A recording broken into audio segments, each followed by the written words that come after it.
అక్కడ శాంక్షన్లు ఇవ్వడం అనేది ఎంతవరకు సబబ్ అనేది ఇన్ఛార్జ్ మినిస్టర్లు అందరూ కూడా ఆలోచించాల్సిన అవసరం ఉంది. అన్న గత ప్రభుత్వం మమ్మల్ని ఇబ్బంది పెట్టిరు, మమ్మ కళ్ళకు నీరు తెప్పించిర్రు, మేము ఇబ్బంది పడ్డామని చెప్పుకుంటున్నటువంటి ఇప్పటి ప్రభుత్వంలో ఉన్న పెద్దలు మరి ఇప్పుడు మీరు చేస్తున్నది ఏంటి అనేది ఒకసారి ఆలోచించాల్సిన అవసరం ఉంది. అన్న మేమేమి కిరీటం పెట్టుకోలేదు. నా మటుకు నేనైతే అనుకుంటున్నాను, ఎమ్మెల్యేగా 5 ఏళ్ళు ఉంటుండొచ్చు, ప్రజలు మెచ్చితే తిరిగి ఎన్నుకోబడుతుండొచ్చు, వారు నిరాకరిస్తే ఓడిపోతుండొచ్చు. కానీ ఎమ్మెల్యే అనే పదవికి మీరు గౌరవం ఇయ్యనంత వరకు మీకు మీరు తిట్టుకున్నట్టే, మీరు కూడా ఒక శాసనసభ్యులుగా ఉన్నారు కాబట్టి మీరు కూడా మీకు మీరు తిట్టుకున్నట్టే తప్ప నన్ను అవమానించినట్టు నేనైతే భావిస్తలేను. ఇక్కడ వెంకటరమణారెడ్డి కామారెడ్డి శాసనసభ్యుడు అనే బదులు కామారెడ్డి శాసనసభ్యుడు వెంకటరమణారెడ్డిగానే గుర్తింపు ఉంటుంది తప్ప శాసనసభ్యుడిగా ఎప్పుడు ఉంటారు కానీ పేర్లు మారుతూ ఉంటాయి, ఎవరో ఒకరు శాసనసభ్యులు అవుతారు. కానీ ఇవాళ నేను కనీసం 84 ప్రశ్నలు ఈ శాసనసభలో ఇక్కడ నేను ప్రశ్నలు ఇవ్వడం జరిగింది. దానికి సుమారు 8 మట్టుకే నాకు రిప్లై ఇవ్వడం జరిగింది. అంటే 84లో 8 పోతే 76 ప్రశ్నలకు ఇప్పటికి సమాధానం రాలేదు. ఇది శాసనసభ పరిస్థితి. ఇది ఎమ్మెల్యేగా నేను ఇచ్చినారు కాబట్టి నాకున్నటువంటి మర్యాదను ఏ రకంగా నేను స్వీకరించాలో మీరే తెలియజేయాల.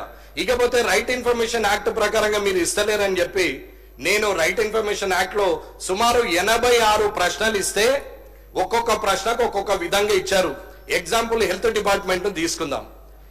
రైట్ ఇన్ఫర్మేషన్ యాక్ట్ లో ఇస్తే ఇక్కడ మంత్రి గారు ఉంటే, శాసనసభ వ్యవహారాల మంత్రి గారు అయితే చూస్తున్నారు కాబట్టి చెప్తున్నాను, ఇక్కడ ఉన్న అందరు మంత్రులు కూడా గమనించాల్సిన అవసరం ఉంది, తోటి శాసనసభ్యులు కూడా గమనించాల్సిన అవసరం ఉంది.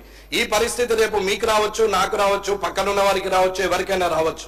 కానీ ఆ పరిస్థితి వచ్చినప్పుడు బాధపడే కన్నా ఇటువంటి ప్రాక్టీస్ ను మానేయడం మంచిదని అంటున్నాం.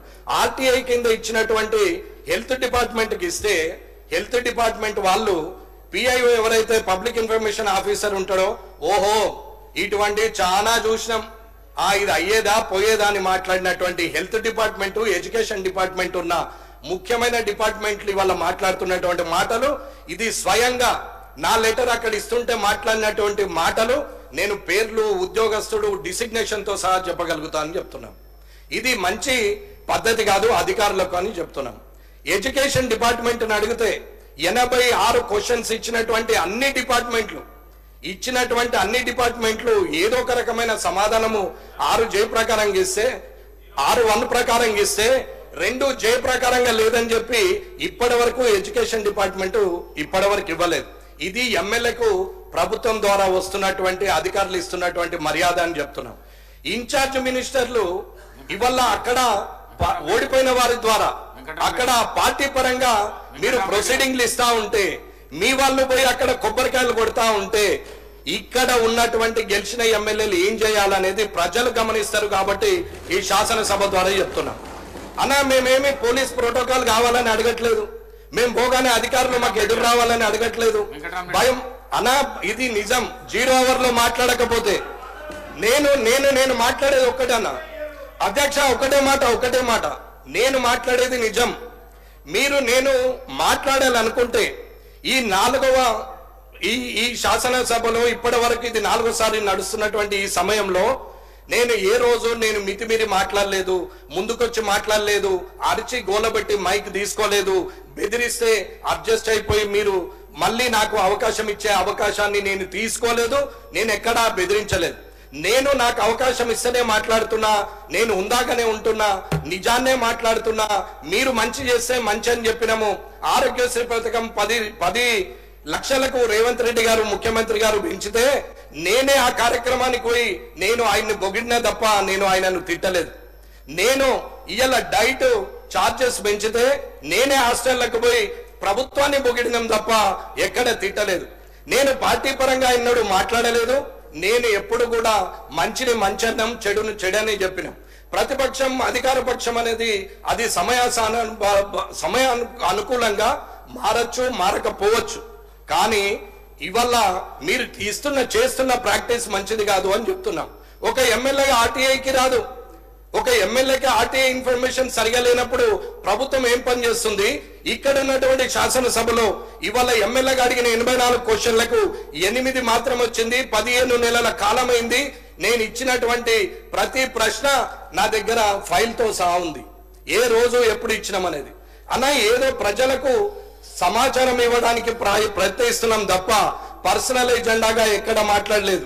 టీజీఐఐసిది మాట్లాడిన రోజు ఆ రోజు కూడా ఆ ప్రశ్నకు సమాధానము ఇండస్ట్రీస్ మినిస్టర్ గారు మాట్లాడుతూ మేము కాన్స్టిట్యూషన్ చేస్తున్నాము అని చెప్పారు. ఇప్పటి వరకు దాని సమాధానం కూడా రాలేదు. నేను ఒకటే అడుగుతున్నామన్నా, నేను నాలాగనే ఉండి గౌరవంగా ఉండాలా, శాసనసభలో ఉందాగా ఉండాలని కోరుకొని వచ్చినటువంటి వ్యక్తిగా మాట్లాడలేకనో చేతగాకనో అసందర్భ ప్రేలాపనలు వేయరాకనో నాకేం అన్పార్లమెంటరీ వార్డు రాకనో నేను మాట్లాడలేక చేతగాకనో కాదు. రాజకీయాల్లో హుందాగా శాసనసభకు గౌరవం పెరగాలి, మీకు గౌరవంగా ఉండాలి, అధికారులకు గౌరవం ఉండాలని ఓపిక పడుతుంటే 15 నెలలుగా మీరు ఇలాగే చేస్తా ఉంటే రానున్న కాలంలో మరి నా పద్ధతి మార్చుకోవాల్సిన అవసరం వస్తుందా అనేది ఒక ఆలోచన ఉంది. కాబట్టి దయచేసి తొందరగా అన్ని డిపార్ట్మెంట్ల నుంచి రైట్ ఇన్ఫర్మేషన్ యాక్ట్ లో రావాలా. అవి ఏవి కూడా ప్రశ్నలకు సమాధానం చెప్పలేని స్థితిలో ప్రభుత్వము శాసనసభ ఉంది అంటే అది మీకే సిగ్గుచేటు, నాకు సభ్యుడిగా కూడా నాకు కూడా సిగ్గుచేటు అనే మాట్లాడుతున్నాం. కాబట్టి ఇవాళ ప్రభుత్వం నిజంగా ధైర్యంగా ఉండి చేస్తున్నది నిజమే అయినప్పుడు అడిగిన ప్రశ్నకు సమాధానం ఇవ్వాల్సిన అవసరము అధికారులకు ఉన్నది, అలాగే ప్రభుత్వానికి ఉన్నది అని చెప్తున్నా నేను.